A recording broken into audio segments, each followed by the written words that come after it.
ሰላም ጤና ይስጥልኝ የቪዥን ቱቶር ቻናል ቤተሰቦች እንደምን አላችሁ? የቴርሞዳይናሚክስ ላይ ዛሬ ሶስተኛ ክላሳችን ነው። ከቴርሞዳይናሚክስ ሀሳብ ተነስተን ዴፊኒሽን ተነስተን ቴርሞዳይናሚክ ፕሮሰሶችን አይተን ፈርስት ሎው ኦፍ ቴርሞዳይናሚክስን ዲስከስ አድርገንበት ከፈርስት ሎው ኦፍ ቴርሞዳይናሚክስ ላይ ደግሞ ጥያቄዎች ሰርተን ከዛ በኋላ ሰከንድ ሎው ኦፍ ቴርሞዳይናሚክስ ላይ ዋና ዋና የሚባሉትን ሀሳቦች እያየን ነበረ። ዲስከስ አድርገናል የተወሰነ ጀስት አስ ሪቪዥን ያለፍነውን ክላሶች ያህል ወደኋላ ተመልሰን ለመመልከት ያህል ሰከንድ ሎው ኦፍ ቴርሞዳይናሚክስ ሞር ኤክስፕሌን ያደረግንበት ሲናሪዮ ሂት ኢንጂን የበለጠ ኤክስፕሌን አድርጎልን ነበር እና ሂት ኢንጂን አንድ ኤግዛምፕል ነው ለሰከንድ ሎው ኦፍ ቴርሞዳይናሚክስ ሲናሪዮን ለማስረዳት። ቢኮዝ ሰከንድ ሎው ኦፍ ቴርሞዳይናሚክስ ላይ ካነሳናቸው ሀሳቦች መካከል አንደኛው ሀሳብ ምንድነው? ሂት ስፖንታኒየስሊ ፍሎ ማድረግ አይችልም ከሎ ቴምፕሬቸር ኢንቫይሮንመንት ወደ ሃይ ቴምፕሬቸር ኢንቫይሮንመንት በት ከሃይ ቴምፕሬቸር ኢንቫይሮንመንት ወደ ሎ ቴምፕሬቸር ኢንቫይሮንመንት ግን ስፖንታኒየስሊ ፍሎ ማድረግ ይችላል የሚለውን ነበረ ዲስከስ ያደረግነው። ከዚህ በመነሳት ለምሳሌ ይሄ ላይክ ዲስ ኢዝ ሃይ ቴምፕሬቸር ኢንቫይሮንመንት ሶ high temperature environment ስላለው heat flows from high temperature environment to the low temperature environment, so its temperature is TL ስለዚህ ሂት ፍሎ የሚያደርገው ከሃይ ቴምፕሬቸር ወደ ሎ ቴምፕሬቸር ኢንቫይሮንመንት ፍሎ ማድረግ ይችላል። ሂት ኢንጂንስ የሚነግረን ነገር ግን ምንድን ነው? ፈርስት ሎው ኦፍ ቴርሞዳይናሚክስ ላይ ያለው ሂት እንዳለ ላይክ ያለው ሂት እንዳለ ወደ ምንድን ነው የሚቀየረው? ኢንተርናል ኢነርጂ ወደ መጨመር እና ከኢንተርናል ኢነርጂ ደግሞ በተጨማሪ ምን መስራት ነው? ስራ መስራት የሚለውን ነገር ነበር የሚጨምረው ማለት ነው። ሶ ወርክ ደን ይሄ ነበር ፈርስት ሎው ኦፍ ቴርሞዳይናሚክስ ሀሳቡ። አሁን ግን ሰከንድ ሎው ኦፍ ቴርሞዳይናሚክስ የፈርስት ሎው ኦፍ ቴርሞዳይናሚክስ ሊሚቴሽኖችን ሶልቭ አድርጓል። ምክንያቱም ፈርስት ሎው ኦፍ ቴርሞዳይናሚክስ አንዳንድ የተወሰኑ ፕሮሰሶችን ሚስ አድርጓል። ሶሪ ስለዚህ ፍሮም ዲስ ዋን ሁሉም ሂት እንዳለ ከሃይ ቴምፕሬቸር የሚመጣውን ሂት ቀጥታ 100% ወደ ሜካኒካል ኢነርጂ ወይም ደግሞ ወርክ አውትፑት አይደለም የሚቀየሩት። some form of energies will be dissipated as a form of heat like QL ይሄ ዲሲፔት የሚደረግ ሂት ኢነርጂ ነው። ስለዚህ from this we understand that ምንድነው አንደርስታንድ የምናደርገው QH ማለት W ፕላስ QL ማለት ነው። W ፕላስ QL ማለት ነው ቢኮዝ ኢንፑት ሂታችን ሙሉ በሙሉ እንዳለ ወደ ሜካኒካል ኢነርጂ ስላልተቀየረ የተወሰነ ፎርም ኦፍ ሂት ኢነርጂ ዲሲፔት ስላደረገ ይህንን አይነት ሲናሪዮን ያካታል ማለት ነው። ይህንን ሲናሪዮ ያካታል።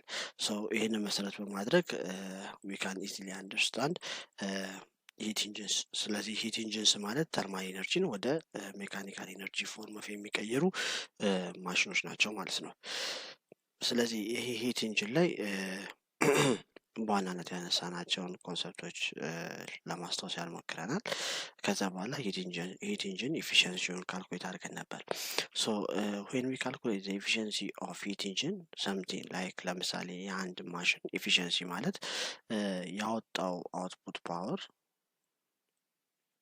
ለኢንፑት ፓወር ሲካፈል ማለት ነው። ኢንፑት ፓወር ሲካፈል ወይም ደግሞ it can also directly interpret as the work done output work done divided by for input work done ያን በዛ አይነት ወይ we can understand efficiency. so የሂት ኢንጂን ኢፊሽንሲ ዲተርማይን ሲደረግ the output is the work done because አይተነዋል ወርክ ደን አውትፑቱ ቢኮዝ ሂት ኢንጂን ላይ ኢንፑቱ ማን ነው? heat from high temperature ነው። so that heat from high temperature it will give us two results work done and some form of energy ደግሞ ሎስ ያደርጋል። ሎስ ዲሲፔት የሚያደርግ ይታለ QL ማለት ነው። so the input energy is QH. so ይሄን በመጠቀም ወርክ ደን ማለት ላይክ ቅድም ያነሳነውን ሀሳብ በመጠቀም ቢኮዝ QH ማለት ምን ነበር ያልነው? QH ማለት W ፕላስ QL ስለሆነ w plus ql ነው። ሶ ከዚህ አንደርስታንድ የምናደርገው ነገር ምንድነው? w plus ql ስለሆነ ወርክ ደን ማለት ምን ማለት ነው የሚሆነው w qh minus ql ይሆናል ማለት ነው። qh minus ql ሶ በዛ መሰረት ይሄን ኤፊሺየንሲ ፎርሙላውን ሪአሬንጅ ስናደርገው w ማለት qh minus ql ነው divided by qh ሶ ይሄ የሚነግረን ነገር both sides ለqh ስናካፍለው we will got 1 minus ql over qh. So we can easily understand the efficiency of heat engines like this one. Efficiency of heat engine is 1 minus the dissipated heat divided by QH. ሁሌ የምንመለከተው ነገር ምንድነው? ኤፊሺየንሲው የአንድ ዲቫይስ ኤፊሺየንሲ 100% ነው ማለት 100% ነው ማለት ኤፊሺየንሲው 100% ነው ማለት ምንም አይነት ሂት ኢነርጂ ዲሲፔት አያደርግም ወይም ደግሞ QL ምን መሆን አለበት ማለት ነው? 0 መሆን አለበት። 0 divided by QH we have 1 minus 0, so which becomes efficiency is 1. So when you change it to percent, multiply it by 100%, then what we have is like when we multiply it by 100%, what we got is 100%. So but in reality we cannot get 100% efficient machine because we don't have 100% efficient machine because of some kind of limitations like material limitation. because የትኛውም አይነት ማቴሪያል ሂት ዲሲፔት ሳያደርግ 100% የሚሰራ እቃ የለም። ማቴሪያል ሊሚት ያደርገናል፣ ኔቸር ሊሚት ያደርገናል። በዚህ ምክንያት we don't have 100% efficient የሆነ ማሽን አይኖረንም ማለት ነው። ሶ ይህንን ሲናሪዮ አንደር ኮንሲደሬሽን ውስጥ በማስገባት ሂት ኢንጂን ሀሳቡን ከተረዳን በኋላ 100% ኤፊሽንት የሆነ ነገር እንደሌለን ካወቅን ኔክስት የምንመለከተው ምንድነው? ካቆምንበት እንቀጥላለን። ያቆምነው እዚህ ጋር ነበረ። ጀስት እንደ ሪቪዥን ነው የተመለከትነው። እስካሁን ያለውን እንደ ሪቪዥን የሰራንበት። በመቀጠል የምንመለከተው ምንድነው? ከሂት ኢንጂን ጋር ሂት ኢንጂንን ኢንተርፕሬት የምናደርግበት ፕሮሰስ ዋት ዊ ኮል ኢት አስ ካርኖት ኢንጂን የምንለው አለ። ካርኖት ኢንጂን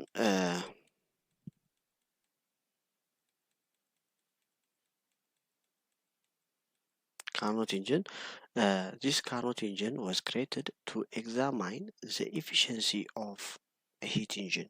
So in order to examine, in order to understand the efficiency of heat engine, we have this Carnot engine. This Carnot engine, by the way, you have to note that it is idealized. It is ideal.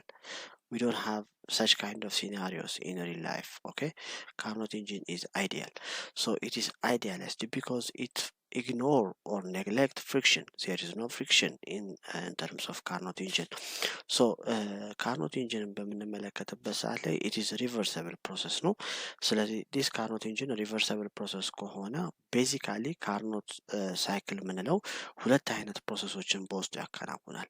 አዲያባቲክ የምንለውን ፕሮሰስ ያከናውናል and the other one is isothermal የምንለውን ፕሮሰስ ያከናውናል ማለት ነው።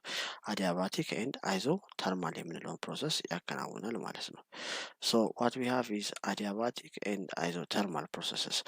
So adiabatic ደግሞ ስንመለከት these adiabatic processes we have expansion and compression. What about isothermal processes? We have also expansion and compression. Expansion and compression. So expand ያደርጋል። ኤክስፓንሽን ማለት ኢንክሪመንት ኢን ቮሊዩም ነው። ኮምፕሬሽን ማለት ደግሞ ዲክሪመንት ኢን ቮሊዩም ነው። ስለዚህ ኤክስፓንድ ሲያደርግ ቮሊዩም ይጨምራል፣ ኮምፕረስ ሲያደርግ ደግሞ ቮሊዩም ይቀንሳል ነው።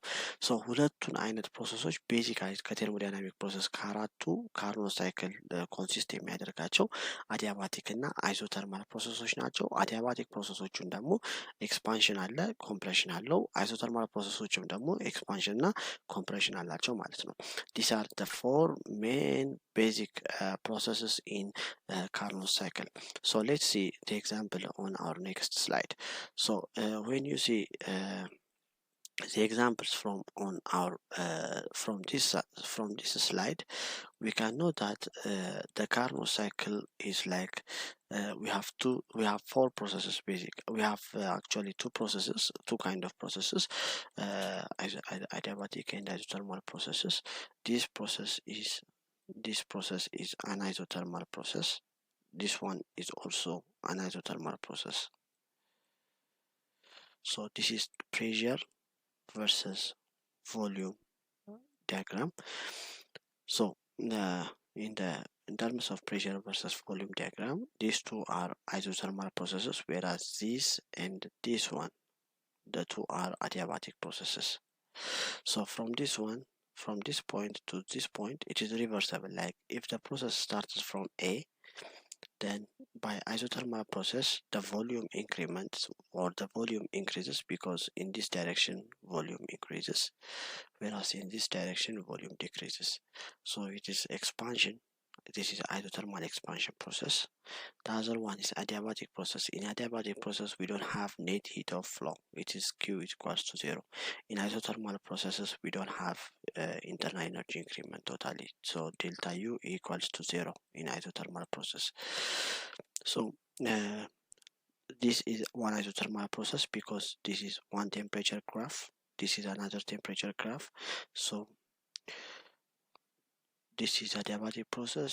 ይህ adiabatic process ላይ ምንድን ያደረገው ቮሊዩም ኢንክሪመንት አለው። እዚህኛው ደግሞ adiabatic process ላይ ቮሊዩም ዲክሪመንት አለው ማለት ነው።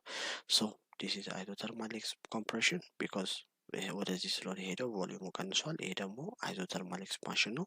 whereas this process adiabatic ሆኖ ቮሊዩም ስለጨመረ adiabatic expansion ነው፣ increment in volume። whereas እንዲህ ደግሞ ሲሄድ adiabatic compression ነው ማለት ነው።